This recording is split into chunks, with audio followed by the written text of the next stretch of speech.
Nizamabad parliament నియోజకవర్గానికి ఏం చేసిండని ఓటేయాలని కరెక్టే అడుగుతారు కదా.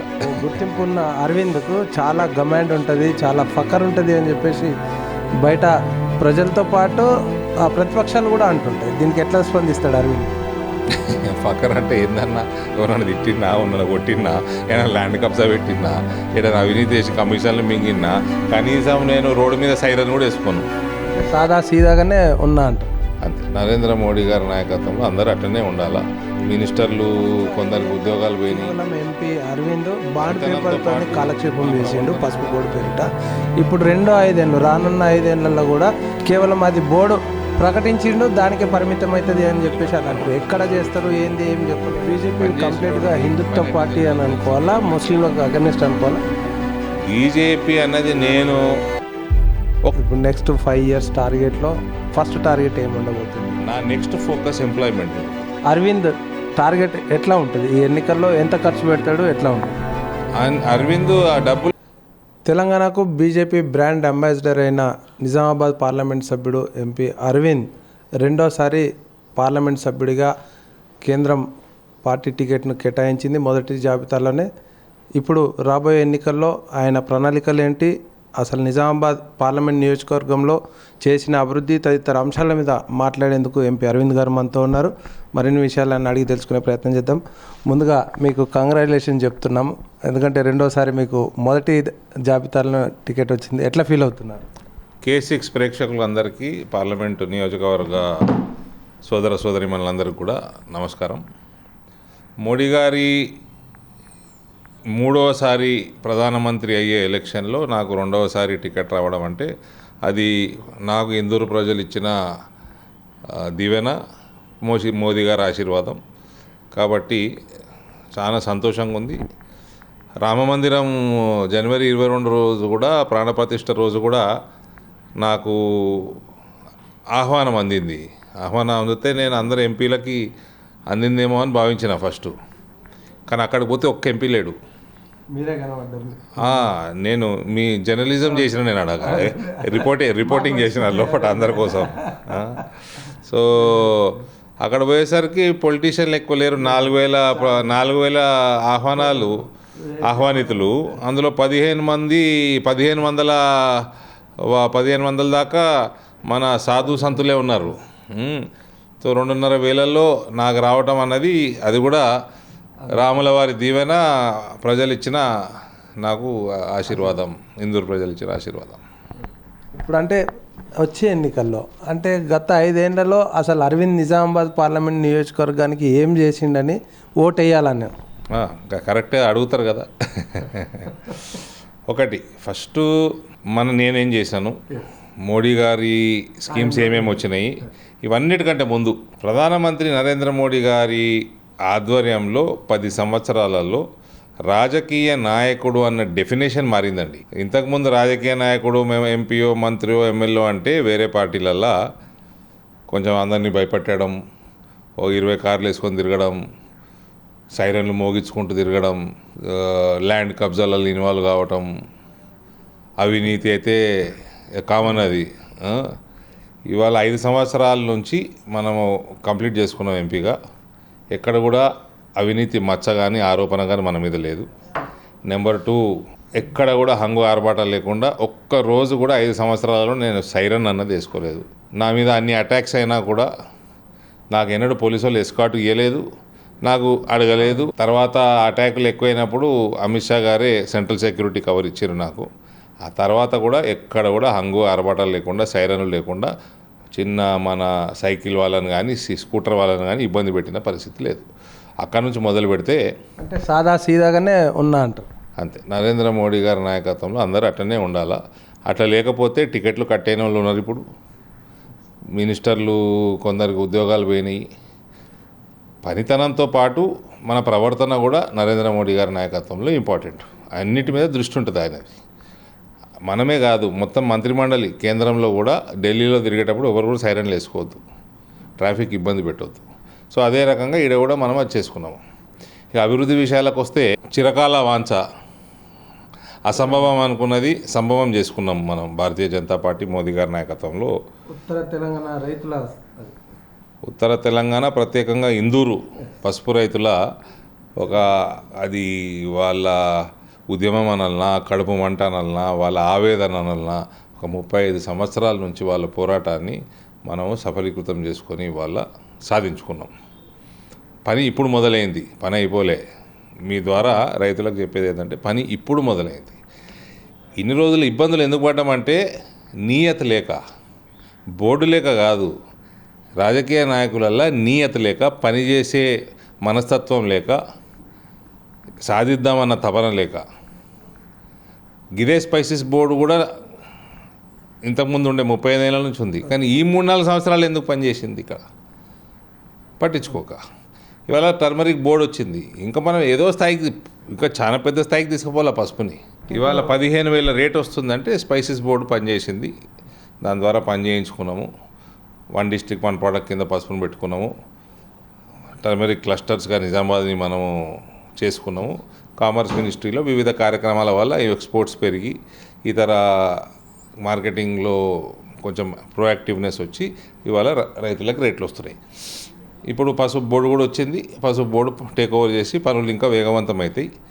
పసుపు రీసెర్చ్ సెంటర్ కూడా 200 కోట్లతో రీసెర్చ్ సెంటర్ పెడతామని కూడా అమిత్ షా గారు చెప్పడం జరిగింది.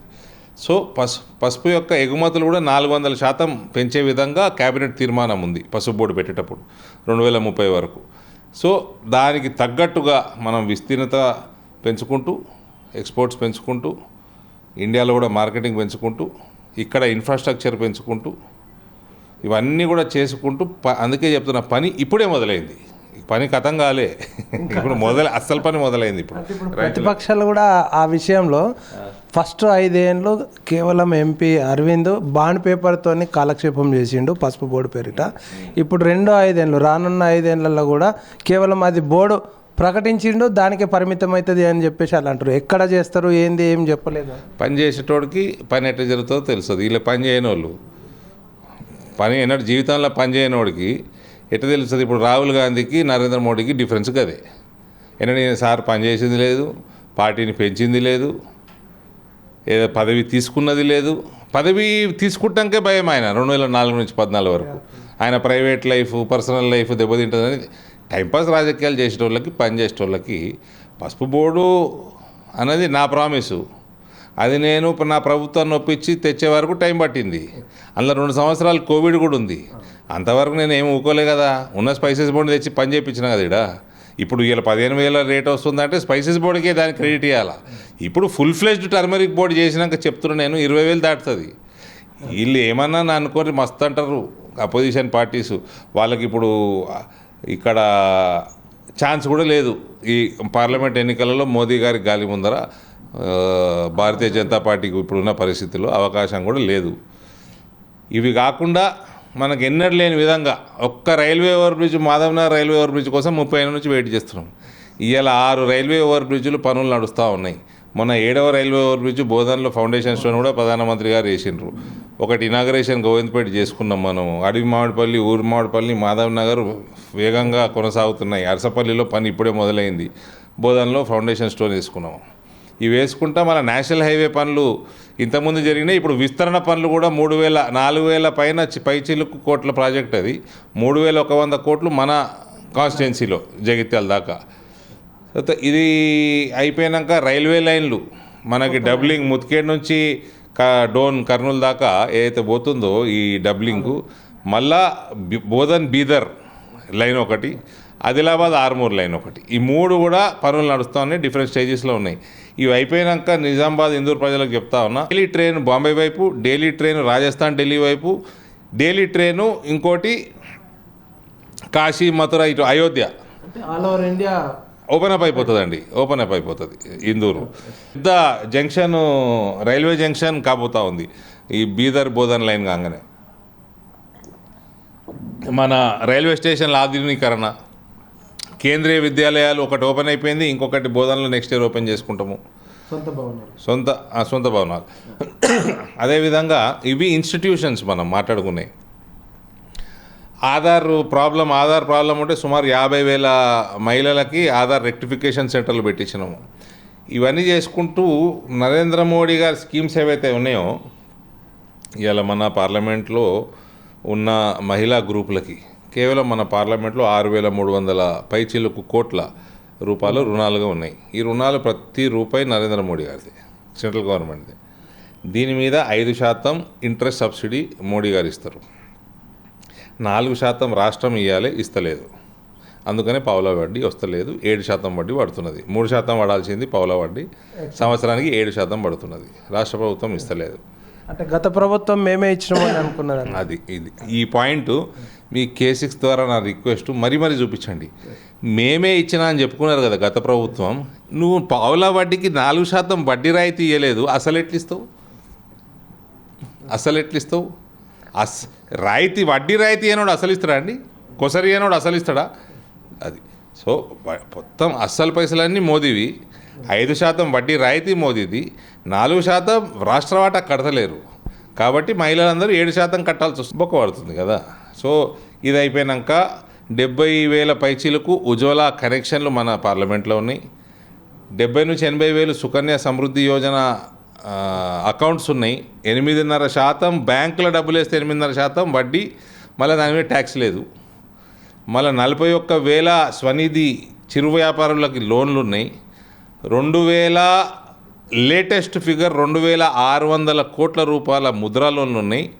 ఇందులో కేవలం 400 కోట్ల రూపాయలే కవిత గారు ఎంపీ ఉన్నప్పుడు ఉన్నాయి. మిగిలిన అంతా ఈ 2019 తర్వాత వచ్చినాయి. ఇదే రకంగా చెప్పుకుంటూ పోతా ఉంటే మనకు 2.5 లక్షల దాకా కిసాన్ సమ్మాన్ నిధి మెంబర్షిప్ రైతులకు వస్తున్నాయి. దాదాపు 6,80,000 పైన దాదాపు 7 లక్షల వరకు ఆయుష్మాన్ భారత్ పథకం వాడుకునేటట్టు మెంబర్షిప్ ఉంది. ఇది మన పార్లమెంట్ నియోజకవర్గ స్టాటిస్టిక్స్. ఇవన్నీ సుమారు 15,80,000 రేషన్ కార్డులు ఫ్రీ రేషను లబ్ధిదారులు ఉన్నారు మన పార్లమెంట్లో. Almost 16 lakhs. ఇంకా 5 సంవత్సరాలు ఫ్రీ రేషన్ నరేంద్ర మోడీ ఇస్తున్నాడు. సో ఈ బెనిఫిషరీ లిస్టు లబ్ధిదారుల ఇంత పెద్ద ఎత్తున ఉంది కాబట్టి ఇవాళ ఎక్కడ పోయినా మోడీకేత్తాం అంటుంటారు ప్రజలు. ఇది బెనిఫిట్స్ లభిస్తున్నాయి, ఇన్ఫ్రాస్ట్రక్చర్ డెవలప్ అవుతున్నది, అన్ని రకాల డెవలప్మెంట్ మన ప్రాంతంలో కనబడుతున్నది. అవినీతి నయా పైసలు లేకుండా, హంగు ఆర్భాటాలు లేకుండా 5 సంవత్సరాలు మనం ఎంపీగా కంప్లీట్ చేసుకున్నాము. అంటే రాబోయే ఎన్నికల్లో మీ 5 ఏళ్ళ ప్రణాళిక ఎట్లా ఉండబోతుంది? ప్రజల వద్దకు ఏం ఎజెండాతో ముందుకు పోతారు? ఇది జాతీయ ఎన్నికలండి. ఇప్పుడు నేను చేసిన డెవలప్మెంట్ యాక్టివిటీ చెప్పినవన్నీ ఓకే.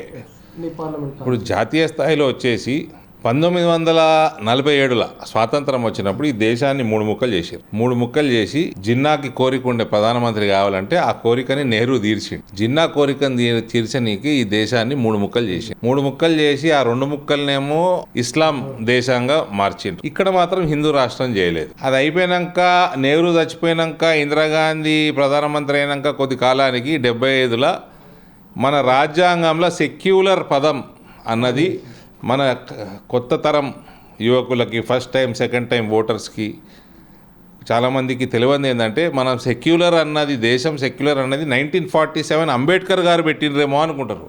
అది అంబేద్కర్ గారు పెట్టింది కాదు. అది ఇందిరాగాంధీ ముస్లింల ఓట్ల కోసం ఓటు బ్యాంక్ అపీస్మెంట్ పాలిటిక్స్ మొదలుపెట్టిన రోజు. అది బ్లాక్ డే. ఆ కాన్స్టిట్యూషన్ అమెండ్మెంట్ 1975లో చేసింది, సెక్యులర్ పదం పెట్టింది. It is a black day. So father and daughter ఇద్దరు కలిసి హిందువులకి, భారతదేశంలో ఉన్న హిందువులకి అతి పెద్ద నష్టం చేసిండ్రు ఆ రోజు నుంచి. ఇవాళ సందేశ్ ఖాళీ అన్న నియోజకవర్గం గ్రామంలో వెస్ట్ బెంగాల్లో హిందూ మహిళల్ని రోహింగ్యాలు, బంగ్లాదేశ్కి వెళ్ళి వచ్చిన ముస్లింలు వెస్ట్ బెంగాల్ టీఎంసీ మమతా బెనర్జీ పార్టీకి చెందిన షాజహాన్ అనేటోడు నాయకుడు, వాడు వాని కార్యకర్తలు, వాని కింద ఫాలోవర్సు హిందూ లేడీస్ని ఇళ్ళకి వెళ్ళి పట్టుకొచ్చుకొని టీఎంసీ ఆఫీస్లో బలాత్కారాలు చేసుకుంటా కొన్ని వారాలు గడిపినరు. సో ఇటువంటి సంఘటనలు జరుగుతున్నాయంటే ఆ 1975లో మొదలైంది. దానికి పునాది ఆడబడ్డది, అది కంటిన్యూ అవుతుంది. మొన్నటిదాకా మోడీ గారు ప్రధానమంత్రి కాకంటే ముందు ప్రతి 15 రోజులకు ఒకసారి సీరియల్ బాంబ్ బ్లాస్టులు, ఎక్కడ పడితే అక్కడ ముష్కరులు టెర్రరిస్టులు ఉన్నారో విచ్చలవిడితనం, చంపేసుడు, ఇటువంటివి హిందువులని అణిచివేయడానికి చేయాల్సినవి అన్నీ చేసిరు ఈ సెక్యులర్ పార్టీలు. ఇవాళ అన్నీ బంద్ అయినాయి మోడీ గారి రాజ్యంలో. ఇటు వెస్ట్ బెంగాల్ లాంటి మమతా బెనర్జీ ముఖ్యమంత్రిగా ఉన్న రాజ్యాలలో, కాంగ్రెస్ రాజ్యాలలోనే ఇటువంటివి అవుతాయి. నిన్నగాక మొన్న బెంగళూరులో రామేశ్వరం కేఫేలా అది కేవలం వెజిటేరియన్ శాకాహారులు అవే వస్తారు అక్కడికి. శుక్రవారం నాడు పీక్ అవర్స్లో వీకెండ్ స్టార్ట్ అవుతున్నది, బాంబ్ బ్లాస్ట్ అవుతుందండి. ఈ కాంగ్రెస్ రాజ్యంలో ఈ సెక్యులర్ సోకాల్డ్ సూడో సెక్యులర్ పార్టీలు, మమతా బెనర్జీ పార్టీ లాంటిది రాష్ట్రాలలోనే ఇవి అవుతున్నాయి. ఎందుకొరకు అనుకో దీనికి పునాది అది అక్కడ రాజ్యాంగంలో సెక్యులర్ అనే పదం ఇందిరాగాంధీ పెట్టినప్పుడు హిందువులు రియాక్ట్ కాలేదు, చూసిర్రా? అది హిందువులు చేసిన పొరపాటు. ఇవాళ వేల్పూర్ బయట జరుగుతున్న సంఘటన, ఇవాళ మన సారంగపూర్ మందిరం వెనకాల మొత్తం కొండ దొవ్వేస్తున్నారు. ఇటువంటివి ప్రతి రోడ్డు మీద ఏదో ఒకటి ఉంటుంది పంచాయతీ. ఎందుకు? హిందువులల్లో ఇంకా ఐక్యత పెరగాల, రియాక్ట్ కావాల్సిన అవసరం ఉంది. పొలిటికల్గా రియాక్ట్ కండి, రాజ్యాంగబద్ధంగా రియాక్ట్ కండి. గంపా గుత్తా ఓట్లేసుడు మనకు కూడా వస్తుందని చూపించండి. నరేంద్ర మోడీ గారికి ఇవాళ ఆయన ఇటు డెవలప్ చేసుకుంటూ, ఆర్థికంగా పటిష్టంగా చేసుకుంటూ, ఇవాళ ప్రపంచ స్థాయిలో దిశానిర్దేశం చేసుకుంటూ, ఆయన ధర్మాన్ని, దేశాన్ని కాపాడుకుంటూ, బలపరుస్తూ ఇలా దుబాయ్లో మందిరం కడుతున్నారు, అబుదాబులో మందిరం కడుతున్నారు, సౌదీ అరేబియాలో మందిరం కట్టి సౌదీ అరేబియా యువరాజు జై శ్రీరామ్ అంటున్నాడు. బహరైనోడు నేను కూడా మందిరం కడతా అంటున్నాడు. అమెరికా, ఆస్ట్రేలియా, ఇంగ్లాండ్, ఫ్రాన్స్ రాష్ట్రపతులు, ప్రధానమంత్రులు నరేంద్ర మోడీ గారి ఆటోగ్రాఫ్లు అడుగుతున్నారు. అంటే ఇవాళ నరేంద్ర మోడీ గారు మన దేశాన్ని, మన ధర్మాన్ని ఏ స్థాయికి తీసుకుపోతున్నారో దీన్ని బట్టి మనం అర్థం చేసుకోవచ్చు. ఇప్పుడు బీజేపీ కంప్లీట్గా హిందుత్వ పార్టీ అని అనుకోవాలా, ముస్లింలకు అగెనిస్ట్ అనుకోవాలా, ఎట్లా? బీజేపీ అన్నది నేను ఒక్క స్కీమ్ చూపెట్టండి అండి, హిందువుల కోసమే నరేంద్ర మోడీ స్కీమ్ అని ఒక్కటి చూపించండి. భారతీయ జనతా పార్టీ నేషనలిస్ట్ పార్టీ, జాతీయతా భావం ఉన్న పార్టీ, హిందువులకు అన్యాయం జరిగితే నిలబడే పార్టీ, కానీ ముస్లింలకు అన్యాయం చేసే పార్టీ కాదు. ఒక్క స్కీము నరేంద్ర మోడీ గారిది చూపించండి, హిందువులకు మాత్రమే. ఇవాళ ప్రతి 16 లక్షల మందికి ఫ్రీ భూవ పెడుతున్నాడు, ముస్లింలకు కూడా పెడుతున్నాడు. సెల్ఫ్ హెల్ప్ గ్రూప్ లోన్స్కి మన 6,300 కోట్ల రుణాలు ఉన్నాయి. అది ముస్లింలు కూడా ఉన్నారు గ్రూపులలో. అటు వాళ్ళు హజ్కు పోతందుకు కూడా వాళ్ళ కోసం సౌకర్యాలు చేసిండు, ఆర్థిక సౌకర్యాలు కూడా చేసిండు. ఆయుష్మాన్ భారత్ ముస్లింలు రేషియో బట్టి చూస్తే, పాపులేషన్ రేషియో బట్టి చూస్తే వాళ్ళ రేషియో కంటే ఎక్కువ వాడుతున్నారు. ఆవాస్ యోజన 4 కోట్ల ఇల్లు కట్టిండు దేశంలో. అందులో సుమారు 50 నుంచి 60 లక్షల మంది ముస్లింలు ఉన్నారు, ఇంకా 60 లక్షల పైనే ఉన్నారు. ఇవాళ సుకన్య సమృద్ధి యోజన అనుండ్రి, ప్రధానమంత్రి జీవన్ జ్యోతి సురక్ష బీమా 4 లక్షల లైఫ్ ఇన్సూరెన్స్ కవర్ అనుండ్రి, హాస్పిటల్ సేవలు ఆయుష్మాన్ భారత్ 5 లక్షల రూపాయలు ప్రతి సంవత్సరం, చిన్న అమౌంట్ అది. ఇవన్నీ కూడా ముస్లింలకు కూడా అందుతున్నాయి. మైనారిటీ వెల్ఫేర్ స్కూల్స్ అన్నీ కూడా కేంద్ర ప్రభుత్వం నుంచి ఇస్తారు నిధులన్నీ. సో హిందువులకేంది, ముస్లింలకేంది? అదే నాకు ఇది ముస్లింలు కూడా మోదీకి ఓటేయాలి. మీరు ఇన్ని సౌకర్యాలు ఇంత బ్రహ్మాండంగా దేశాన్ని నడుపుకుంటా మీకు ఎవ్వడు చేయలేదండి. అవినీతి చేయకుండా, అవినీతి సొమ్ము మొత్తం ఈడీ సంస్థ కానీ, ఐటీ సంస్థ కానీ, ఇవన్నీ సంస్థలు లక్షల కోట్ల రూపాయలు వాళ్ళు బ్లాక్ మనీ సీజ్ చేస్తున్నారు. కోర్టుకు పోతారు, కోర్టు ద్వారా అది ట్రెషరీకి వస్తే అవన్నీ కూడా ఇవన్నీ వాడుతూ ఉన్నారు, మీ సౌకర్యం కోసం వాడుతూ ఉన్నారు. కాంగ్రెస్ వాడైతే తీసుకుపోతాడు. ఇప్పుడు అంటే గతంలో కూడా ఈడీలో ఉండే అవన్నీ ఉండే, కానీ అప్పుడు ఇన్ని రికవరీస్ కాలేదు. ఇప్పుడు కేవలం బీజేపీ వచ్చిన తర్వాత ఇన్ని రికవరీస్, ఇన్ని దాడులు అవుతున్నాయి. కారణం అంటే బీజేపీ చేతిలో ఈడీ ఉందనుకోవాలి, ఎట్లా? గవర్నమెంట్ పని చేస్తుంది అన్నట్టు లెక్క. సో రికవరీ అన్నది 2004 నుంచి 2014 వరకు మన్మోహన్ సింగ్ ప్రధానమంత్రి ఉన్నప్పుడు 5,000 కోట్లు చేసింది ఈడీ. ఇప్పుడు 1,05,000 నుంచి 1,10,000 కోట్లు చేసింది ఈ 10 ఏళ్ళల్లో. ఇవి అన్నీ పొలిటికల్ కాదు కదా. ఇవి 1,10,000 కోట్లు పొలిటీషియన్లే కావు. ఇవి చాలామంది బ్లాక్ మనీ చాలా మంది దగ్గర, బిజినెస్ వాళ్ళ దగ్గర ఉన్నది, సినిమాల దగ్గర ఉన్నది, రకరకాల మనుషుల దగ్గర ఉన్నది. అన్ని వర్గాల మీద దాడులు చేస్తున్నారు. ఈ 1,10,000 కోట్లు ఉట్టి కవితే కాదు. సో ఆ రకంగా పోయి సీజ్ చేస్తారు, కోర్టు ద్వారా పోతారు, ప్రొసీజర్ ద్వారా అవన్నీ కూడా వచ్చి అవన్నీ ఎండ్ ఆఫ్ ద డే ప్రజలకే ఖర్చు అవుతున్నాయి అవన్నీ. లాస్ట్కి వచ్చేసి గవర్నమెంట్కే వస్తాయి అంటాం, అన్ని డెవలప్మెంట్ వర్క్స్కే ఉపయోగిస్తాము. అంతేకాదు దట్ ఈస్ కోటేషన్. కోర్టు ద్వారానే పోవాలి, కేసులన్నీ అవుతూ ఉంటాయి. ఎండ్ ఆఫ్ ద డే ప్రజలకు పనికొచ్చేటట్టు నరేంద్ర మోడీ గారు చేస్తున్నారు. ఆర్థికంగా పటిష్టంగా చేస్తున్నారు. జిఎస్టీ తోటి ట్యాక్స్ కలెక్షన్ ఎక్కువ పెరిగిపోయింది, మస్తు రేట్లు పెరిగిపోయింది, అది డెవలప్ చేస్తున్నారు. అవినీతి లేకపోతే ఎంత స్పీడ్గా డెవలప్ చేయొచ్చో. 65 సంవత్సరాలలో అయిన హైవేలు ఈ 10 ఏళ్ళల్లో అంత అయినాయి. రైల్వే లైన్లు 10 ఏళ్ళల్లో అంత అయినాయి. స్పీడ్ కూడా పెరిగింది. 4 ఇంతలు ఎక్కువ రోడ్లు వేస్తున్నారు పర్ డే. వర్క్ బాగా హై స్పీడ్లో నడుస్తున్నది. ఇదంతా ఎందుకు? కమిషన్లు, పర్సంటేజులు నాయకులు చేయకపోవడం వల్ల స్మూత్ ఫంక్షనింగ్ జరుగుతున్నది, ఫాస్ట్ ఫంక్షనింగ్, క్వాలిటీ ఫంక్షనింగ్ జరుగుతున్నది. గత ప్రభుత్వం ఉన్నప్పుడు అంటే కేంద్రం నుంచి రావాల్సిన వాటా, కేంద్రం నుంచి రావాల్సిన మాకు ఫండింగ్ రావలేదు, దాని కొరకు చాలా ఇబ్బందులు పడ్డాము అని గత ప్రభుత్వం ఉన్నది. దీనికి ఎట్లా స్పందిస్తారు? అన్నీ అబద్ధాలు సార్. ఏ రాష్ట్రానికి కూడా పైసలు వచ్చేటివి ఆపరు. ఇక్కడ నుంచి పోయిన డబ్బులల్లో 42% ఆటోమేటిక్ వస్తాయి. మిగిలినవి కూడా ఇంకొక 20-25% ఇంకా డైరెక్ట్ స్కీమ్స్ ద్వారా వస్తాయి. డైరెక్ట్ ఇప్పుడు నేషనల్ హైవేస్ ఉన్నాయి ఇక్కడ 3100 కోట్లు మన నియోజకవర్గంలో ఆర్మూర్ నుంచి జగిత్యాల బార్డర్ దాకా, జగిత్యాల జిల్లా అయిపోయే వరకు బార్డర్ దాకా ఇస్తుంది. ఇదంతా మన పార్లమెంట్. 3100 కోట్లు గిన్నే ఉన్నాయి. కేంద్రీయ విద్యాలయాలు 2 కలిపితే 50 కోట్లు ఉన్నాయి. రైల్వే లైన్లలో 1000 కోట్లు ఉన్నాయి. సో నేను ఈ సెల్ఫ్ హెల్ప్ గ్రూప్స్కి అక్కడ ఇక్కడ నేను ఖర్చు పెట్టి 1000 కోట్ల ఖర్చు చెప్పిన మీకు. ముద్రా లోన్లు, సెల్ఫ్ హెల్ప్ గ్రూప్స్ లోన్లు, స్వనిధి లోన్లు, ఇవన్నీ డైరెక్ట్గా ఇచ్చేటివి కదా, రాష్ట్ర ప్రభుత్వం సంబంధం లేకుండా. ఓన్లీ నిజామాబాద్ కాన్స్టిట్యున్సీకి ఎంత ఫండింగ్ వచ్చింది మీ? క్యాలిక్యులేట్ టోటల్ చేయలేదు, చేస్తా ఇప్పుడు చేస్తా, టోటల్ చేయలేదు. అంటే ఎందుకంటే గతంలో అసలు నిజామాబాద్ పార్లమెంట్ ఏర్పడ్డప్పటి నుండి మీరు రాకముందటి వరకు ఎంత డెవలప్మెంట్, ఎంత ఫండింగ్ వచ్చింది, మీరు వచ్చిన తర్వాత మోడీ హయాంలో ఎంత ఫండింగ్ వచ్చింది అనేది ఒక్కసారి చూసుకోండి ఎట్లా ఉందని. కానీ రానివి రాష్ట్ర ప్రభుత్వం సరిగ్గా పనిచేయకుండా రానివి పెద్ద అమౌంట్స్ ఉన్నాయి. ఆవాస్ యోజన ప్రతి పార్లమెంట్ నియోజకవర్గంలో సుమారు 95,000 ఇల్లు కట్టిండు ఆయన. తెలంగాణలో సద్వినియోగం చేసుకోలేదు. ఈచ్ అండ్ ఎవ్రీ కాన్స్టిట్యూన్సీ 5 కోట్ల టార్గెట్, 543 పార్లమెంట్ సెగ్మెంట్లలో 5 కోట్ల ఇండ్లు కడతా అని స్కీమ్ మొదలుపెట్టిండ్రు. 4 కోట్ల పైన ఇల్లు కట్టిండ్రు.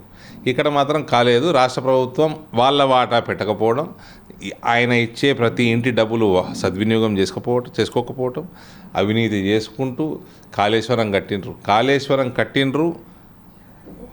ఎన్నోసార్లు ఎత్తుకుంటూ నీళ్ళు పోసారు, కానీ 1 కిలోమీటర్ కెనాల్ కట్టలే.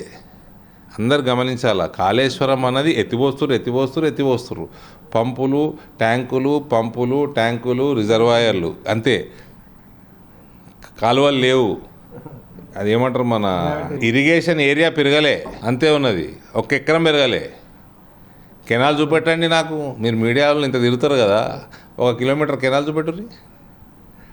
బాగా పైసలు వచ్చేటి దెబ్బ కట్టి వేసుకపోయారు, అయిపోయింది. అంటే దాని మీద ఇప్పుడు రాష్ట్ర ప్రభుత్వం కూడా సిబిఐ విచారణకు సిద్ధము అని అంటున్నది. మీరు ఎట్లా? సిబిఐ విచారణకు సిద్ధం. ఇప్పటికే అప్పచెప్పేసేది ఉండే. ఎందుకు అప్పచెప్పలే? ఇంకా 4 నెలలు నడుస్తున్నది. దేనికోసం ఆగుతున్నారు? సిబిఐకి ఇంకా జనరల్ కన్సెంటే ఇవ్వలేదు. సిబిఐ డైరెక్ట్ రాలేదు మన రాష్ట్రంలో. ఫ్రీ హ్యాండ్ ఇచ్చేయండి సిబిఐకి. ఎందుకు ఇస్తలేరు? దాని వెనక మర్మమేంది? అంటే ఇప్పుడు కాంగ్రెస్ అంటున్నది కేంద్రంలో బీజేపీ, బీఆర్ఎస్ 2 కలిసి ఉన్నాయని అంటుంది. ఇప్పుడు మీరు ఎట్లా అంటారు? పాపం ముస్లింలు బకరా అయినండి. ముస్లింలు బకరా. ఎవరి ద్వారా? బీజేపీ బీఆర్ఎస్ దోస్తు అని మొత్తం ముస్లింలందరూ కాంగ్రెస్ షిఫ్ట్ అయిపోయారు. ఇవాళేమో కాంగ్రెస్ ఖతం అయిపోతున్నది. కాశ్మీర్కి వెళ్ళి కన్యాకుమారి దాకా కాంగ్రెస్ గుడ్డి సున్నా అవుతున్నది. దేనివల్ల అనుకోవచ్చు? కాంగ్రెస్ వాళ్ళు మోసం చేశారు. మళ్ళీ ముస్లింల బీజేపీ బూచి చూపించేసి ముస్లింలందరినీ మీరు ఏం చేసిండ్రు నాయన ముస్లింల కోసం ఈ 75 ఏళ్ళు అంటే ఏం లేదు, గుడిసున్నా. అంటే బీజేపీని ఏటీఎంగా వాడుకుందని, బీజేపీని అట్లా చిన్నపిల్లల్ని బూచి అని చూపిస్తారు కదా, అట్లా చూపించుకుంటా ముస్లింలను బకరా చేశారు. బీజేపీ బీఆర్ఎస్ దోస్తి అని. ఇప్పుడు వెళ్ళిపోతాం ముస్లింలందరూ అటు సైడ్ కాంగ్రెస్ దిక్కేయండ్రు. ఆ కేసీఆర్ ఇంతో అంతా బీజేపీని ఆపిండు. ఇప్పుడు మొత్తం దేశమంతా కాంగ్రెస్ అంతా ఖాళీ చేస్తున్నారు, బీజేపీలోకి పోతున్నారు. ముఖ్యమంత్రులు పోతున్నారు, కేంద్ర మంత్రులు ఉన్న వాళ్ళు పోతున్నారు, సీనియర్ ఎంపీలు పోతున్నారు, అందరూ పోతున్నారు. దుకాణం బంద్ అవుతున్నది. టోటల్గా ఈ బీజేపీ బీఆర్ఎస్ అనే దొంగ నాటకంలో బకరా అయింది ముస్లింలు. అరవింద్ అంటే బ్రాండ్ అంబాసిడర్, తెలంగాణ నుండి బీజేపీకి బ్రాండ్ అంబాసిడర్గా ఓ గుర్తింపు ఉన్న అరవింద్కు చాలా గమాండ్ ఉంటుంది, చాలా ఫకర్ ఉంటుంది అని చెప్పేసి బయట ప్రజలతో పాటు ప్రతిపక్షాలు కూడా అంటుంటాయి. దీనికి ఎట్లా స్పందిస్తాడు అరవింద్? ఫకర్ అంటే ఏందన్నా, ఎవరన్నా తిట్టినా, ఎవరన్నా కొట్టినా, ఏదైనా ల్యాండ్ కబ్జా పెట్టినా, ఏదైనా అవినీతి చేసి కమిషన్లు మింగినా కనీసం నేను రోడ్డు మీద సైరన్ కూడా వేసుకోను. అంటే ఎవరిని కేర్ చేయడు అసలు అరవింద్ అనే వ్యక్తి, చాలా గమాండీగా ఉంటాడు. అంటే కేర్ చేయలేదంటే ఏం చేసిన నన్ను నిలగొట్టి ఇగో గిది నా వెనకన్నా రూమ్, ఇక ఈ డోర్ చూపించామా, గిది నా బెడ్రూము, ఈడి దాకా అందరు వస్తారు, నా బెడ్రూమ్లకే రారు, సంతోషం. ఈడి దాకా ప్రతి ఒక్కళ్ళు వస్తారు, ఎవరికి కూడా ఏమి కూడా ఆపేటోళ్ళు లేరు. అంతే కదా. బీజేపీ పెరిగిందా అన్న? మరి 2018 ఎన్ని ఓట్లు వచ్చినాయి మనకి అసెంబ్లీ ఎన్నికల్లో? 8% ఓట్లు వచ్చినాయి. 7 నియోజకవర్గాలలో కూడా డిపాజిట్ విక్కింది. ఇవాళ ఎన్ని ఓట్లు వచ్చినాయి? ఈ దొంగ మాటలు పుకార్లు లేపుతారు చూడు, కాంగ్రెస్ వాడు, టీఆర్ఎస్ వాడు, వాళ్ళకి ఎన్ని వచ్చినాయి, ఇలా నాకు ఎన్ని వచ్చినాయి బీజేపీకి. ఇందరూ ప్రజల దయ వల్ల సేమ్ అమౌంట్ వచ్చింది, సేమ్ నెంబర్ ఆఫ్ ఓట్స్ వచ్చినాయి. ఎట్లా పెరిగిందన్న? అంటే కేవలం అరవింద్తోనే పెరిగిందటరా? అరవింద్తోనే పెరిగిందని నేను అంటలేను, కానీ నాదో కీలక పాత్ర ఉన్నది కదా. ఇలా 7 నియోజకవర్గాలలో కూడా ఎమ్మెల్యే అభ్యర్థుల్ని మనం దన్పాలన్నది తప్ప. అంటే అహంకారంగా ఉండడం వల్లనే వచ్చిందంటారా? అహంకారం అన్నది ఏంది? అచ్చా మీరు ఇదిగోండి, యాటిట్యూడ్కి ఆరోగెన్స్కి డిఫరెన్స్ ఉంటుంది. యాటిట్యూడ్కి ఆరోగెన్స్కి డిఫరెంట్. నాకు యాటిట్యూడ్ ఉండొచ్చు, అది టీఆర్ఎస్ వాడికి కల్వకుంటోళ్ళకి ఆరోగెన్స్గా కనబడవచ్చు. అలా కనబడితే వాళ్ళు కళ్ళ డాక్టర్లు చూపించుకోవాలి పోయి. కాంగ్రెస్ వాళ్ళు కనబడితే కాంగ్రెస్ వాళ్ళు కూడా కేసీఆర్ పోతాడు ఢిల్లీకి కళ్ళ డాక్టర్ చూపెట్టుకోనికి, మీరు కూడా ఢిల్లీకి కొర్రి చూపెట్టుకోండి. ఇది యాటిట్యూడ్ వేరు, ఆరోగెన్స్ వేరు. ఆరోగెన్స్ అంటే మీరు రాహుల్ గాంధీకి ఉన్నది ఆరోగెన్స్. హిమాంత బిశ్వ శర్మ ఎందుకు వేయండు? పార్టీస్ పెట్టి ఆయన అటు పోయిండు. 7 రాష్ట్రాలు కాంగ్రెస్ దిక్కునే, 7 రాష్ట్రాలు ఎన్డీఏకి అయిపోయినాయి, బీజేపీకి అయిపోయినాయి. ఎందుకు పోయిండు? 4 గంటలు కూర్చోబెట్టి వెయిట్ చేపించి 3:30 గంటల తర్వాత చాయ్ బిస్కెట్ పంపించి దాని తర్వాత 2 కుక్కల్ని వేసుకొని వచ్చి రాహుల్ గాంధీ కలవనీకే ఈయన కోసం పెట్టిన బిస్కెట్లు తీసి కుక్కకేసిండండి. చిర్రని లేచిండు. లేచి ఏమనాలనో అని చక్కగా బీజేపీ జాయిన్ అయ్యిండు. 2-3 ఏళ్ళల్లో 7 రాష్ట్రాలు ఎన్డీఏకి అయినాయి, కింద మీద అయినాయి. దాన్ని అహంకారం అంటారు. అందుకనే కాంగ్రెస్ వాళ్ళకి చెప్తా, నన్ను గెలుక్కోకండి, మీ చరిత్ర మొత్తం తెలుసు, కాశ్మీర్కి వెళ్ళి కన్యాకుమారి దాకా అన్ని రాష్ట్రాల చరిత్ర తెలుసు నాకు. కాంగ్రెస్ ఎందుకు పతనమైంది, ఏం అహంకారంతో పతనమైంది. అందుకనే ఊకే దొంగ డ్రామా. నేను అద్దాలు పెట్టుకుంటే ప్రాబ్లం, నేను అద్దాలు పెట్టుకుంటే నీకెందుకు ప్రాబ్లమే? ఇప్పుడు మొన్న కొరట్లలో జరిగిన ఎన్నికల్లో అరవింద్ చాలా ఓడిపోయారు అని చెప్పేసి అంటూ ఉన్నారు. అంటే మీరు ఎట్లా దాన్ని స్వీకరిస్తారు? నేను నా పార్టీ స్ట్రాటజీలో నేను పోయి ఆడ నిలబడ్డా. నేను నిజాయితీగా గెలవాలని పైసలు వంచలే. నేను 65 గ్రామాలు కష్టపడి తిరిగినా. ఎన్ని రోజులు ప్రచారం చేశారు అక్కడ? చాలా తక్కువ సమయం ప్రచారం చేశారు. నేను మొత్తం తిప్పి కొడితే, మంచి క్వశ్చన్ అడిగారు, మొత్తం కొడితే నేనే లెక్కలేసుకున్నా. ఇంకో పెద్ద మనిషి వచ్చింది, నేను ఒక ఆయన మా దగ్గర, మా పెద్ద ఆయన అక్కడ మేము గౌరవించే మా జిల్లా ఉపాధ్యక్షులు ఒకటి వచ్చి, అరవింద్ గారు మీరు ఎంత తిరిగారు తెలుసా అన్నారు. మీకు 62,000 ఓట్లు వచ్చినాయి, ఎన్నో రాలే కొరట్ల సెగ్మెంట్లో, ఎంత తిరిగిందంటే 65 గ్రామాలు తిరిగినా కదా అన్న అని అన్న. 65 గ్రామాలు తిరిగారు, మీరు యాక్టివ్గా ఉంటారు, ఫాస్ట్గా ఉంటారు, తిరిగినారు. మీరు మొత్తం తిప్పి కొడితే 48 నుంచి 49 గంటలు తిరిగినట్టు, జస్ట్ బిలో 50 అవర్స్, 50 గంటల లోపల మీరు కొరట్లలో ఉన్నారు. మీరు ఎప్పుడైనా గ్రహించారా అని చెప్పిండు ఆయన నాకు. నేనన్నా భలే క్యాలిక్యులేట్ చేసారు మీరు. తర్వాత లెక్కలు తీసుకుంటే దాదాపు గంతనే ఉన్నది. అప్పుడు ఓట్ బ్యాంక్ ఎంత ఉండే, ఇప్పుడు ఓట్ బ్యాంక్ ఎంత పెరిగింది అనుకోవచ్చు? నాకన్నా నాకు ఎక్కడ బలంగా అభ్యర్థి లేకపోతే అక్కడ పోయి నిల్చుంటా అని నేను మా నాయకత్వానికి చెప్పిన, పార్టీ హైకమాండ్కి చెప్పినాను. వాళ్ళు కూడా అదే పని చేయమన్నారు. మళ్ళీ పార్లమెంట్ మళ్ళీ కంటెస్ట్ చేయమన్నారు. నేను పార్టీని పెంచాలన్నది నా బాధ్యత. ఆ బాధ్యత కోసం నేను అటు పోయి నిలబడ్డా. అక్కడ నాకు బలమైన అభ్యర్థులు లేరు, లేకుండా నిలబడ్డా. ఇప్పుడు అంటే మొన్న ఎంత పెరిగింది అక్కడ ఓట్ బ్యాంక్ మీకు కొరట్లలో? అక్కడ లాస్ట్ టైం 16,000 ఓట్లు వచ్చినాయి, ఈసారి 62,000 ఓట్లు, 400% దాకా పెరిగింది. ఇంకోటి అరవింద్ స్పెషాలిటీ కండువా ఏంటి అసలు? ఎప్పుడు ఒక స్పెషాలిటీ కనబడుతుంటుంది, ఏంటి అసలు ఈ కండువా? ఇది రాధే రాధే అని మథురాకి సంబంధించి రాధాకృష్ణులది.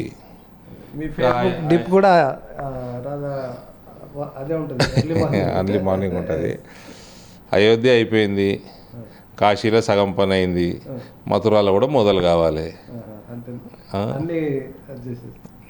మనకి ఈ స్థలాలన్నీ కూడా ఇంకొక ప్రాముఖ్యత ఉన్నది. అయోధ్యకు ప్రాముఖ్యత ఉంది, కాశీకి ఇంకో ప్రాముఖ్యత ఉన్నది.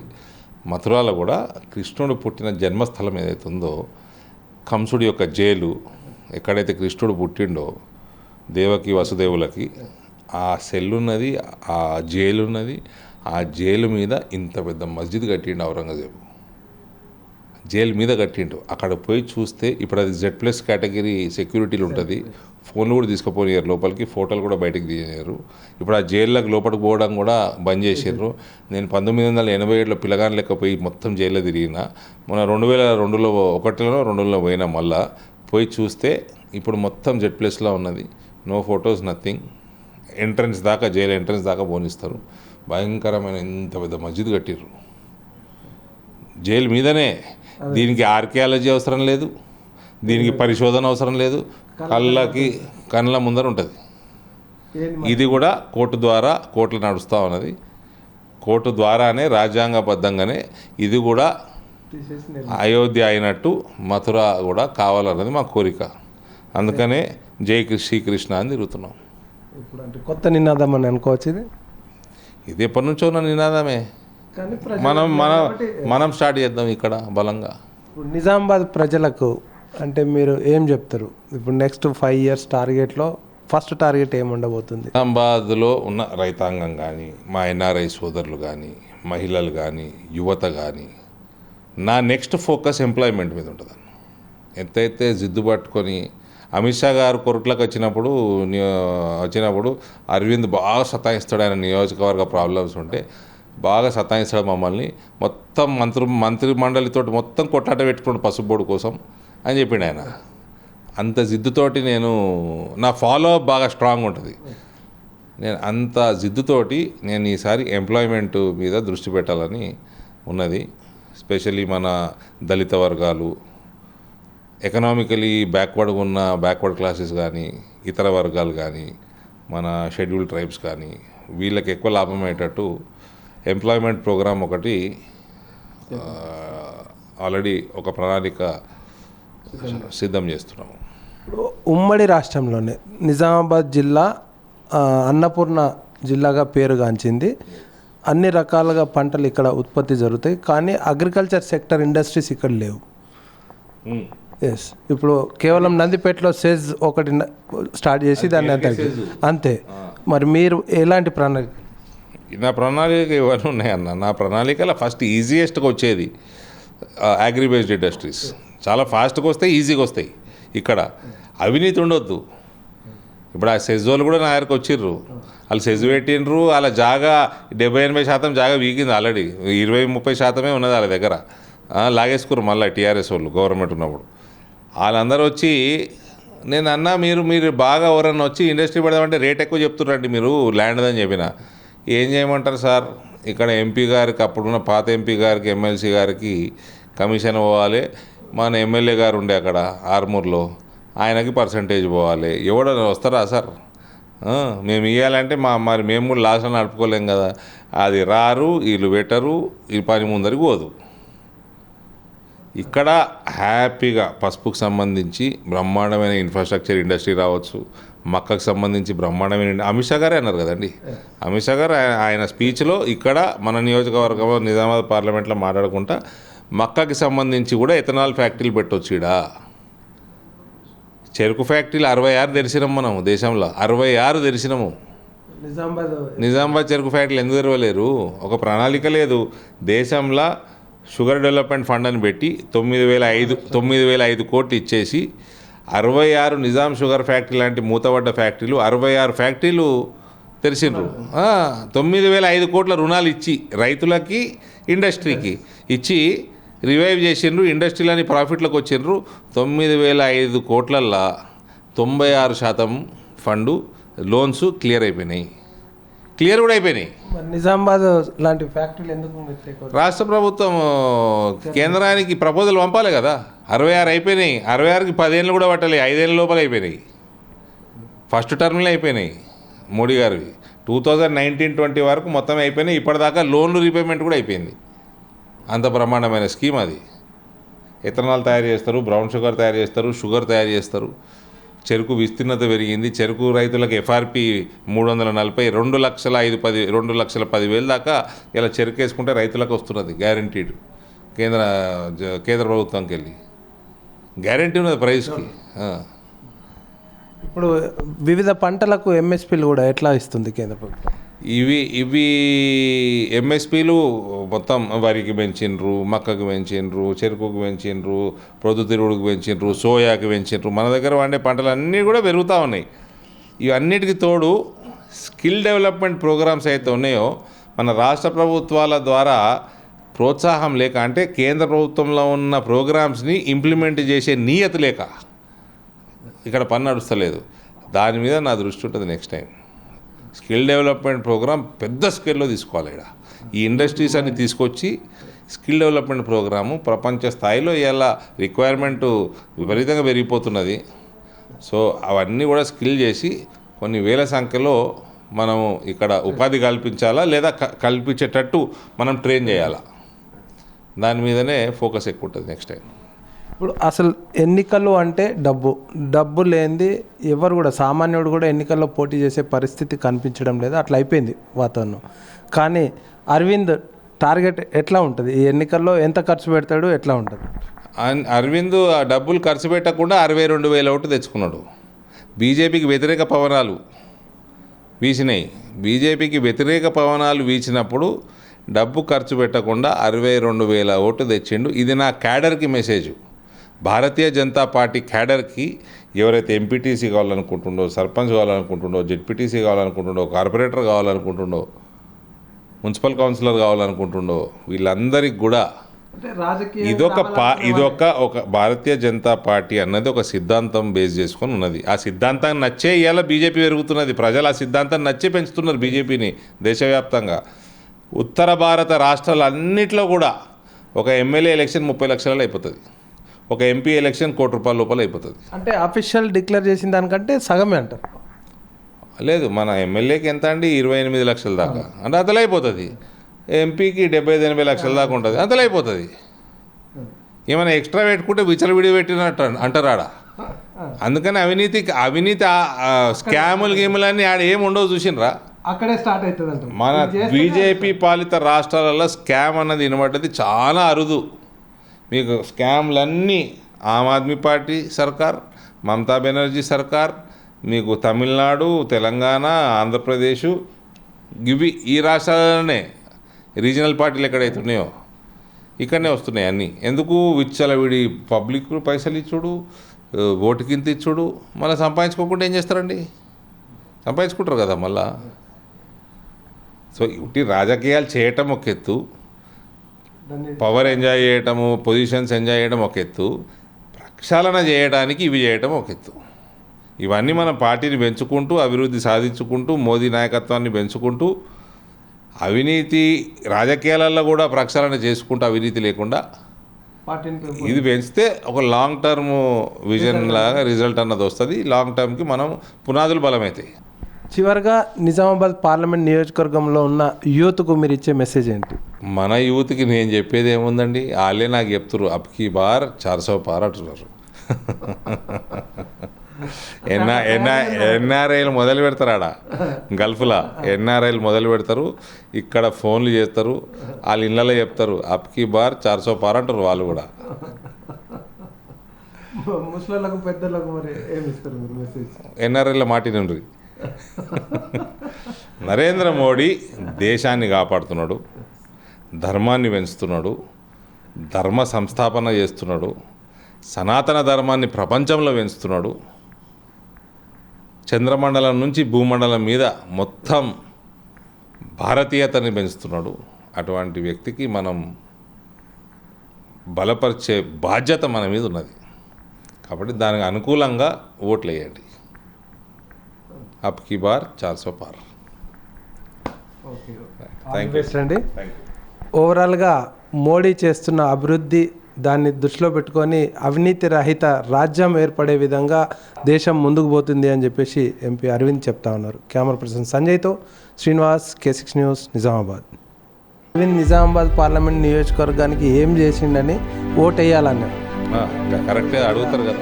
గుర్తింపు ఉన్న అరవింద్కు చాలా గమాండ్ ఉంటుంది, చాలా ఫకర్ ఉంటుంది అని చెప్పేసి బయట ప్రజలతో పాటు ప్రతిపక్షాలు కూడా అంటుంటాయి. దీనికి ఎట్లా స్పందిస్తాడు అరవింద్? ఫకర్ అంటే ఏందన్నా, ఎవరైనా తిట్టినా, ఉన్నది కొట్టినా, ఏదైనా ల్యాండ్ కబ్జా పెట్టినా, ఏదైనా అవినీతి చేసి కమిషన్లు మింగినా, కనీసం నేను రోడ్డు మీద సైరన్ కూడా వేసుకోను. సాదా సీదాగానే ఉన్నా అంట. అంతే. నరేంద్ర మోడీ గారి నాయకత్వంలో అందరూ అట్లనే ఉండాలా. మినిస్టర్లు కొందరికి ఉద్యోగాలు పోయినాయి. కేవలం ఎంపీ అరవింద్ బాండ్ పేపర్తో కాలక్షేపం చేసిండు పసుపు బోర్డు పేరిట.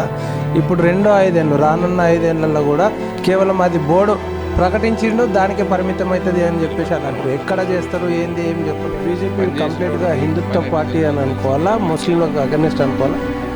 బీజేపీ అన్నది నేను ఇప్పుడు నెక్స్ట్ 5 years టార్గెట్లో ఫస్ట్ టార్గెట్ ఏమి ఉండబోతుంది? నా next focus employment. Arvind target ఎట్లా ఉంటుంది? ఈ ఎన్నికల్లో ఎంత ఖర్చు పెడతాడు, ఎట్లా ఉంటుంది? అరవింద్ ఆ డబ్బు